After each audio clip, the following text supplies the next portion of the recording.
પરથી પાણી પડતા હાલાકી, આંગણવાડી કેન્દ્રના કર્મચારી સહિત બાળકો મુકાયા મુશ્કેલીમાં।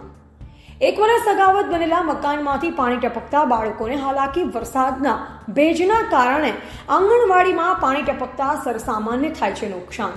તાત્કાલિક ધોરણે આંગણવાડીની છત રિપેર કરવા કરાઈ માંગ। ઘટક 2 માં આવેલું આંગણવાડી કેન્દ્રને 1 વર્ષ થયું છે નવું બનાય।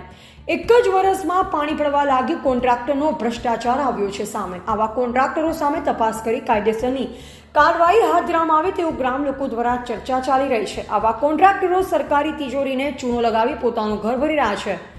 મમતા દિવસનો કાર્યક્રમ હતો, પણ ખસા આંગણવાડી કેન્દ્રમાં પાણી પડતું હતું ત્યારે મમતા દિવસ મંદિરમાં ઉજવવામાં આવ્યો।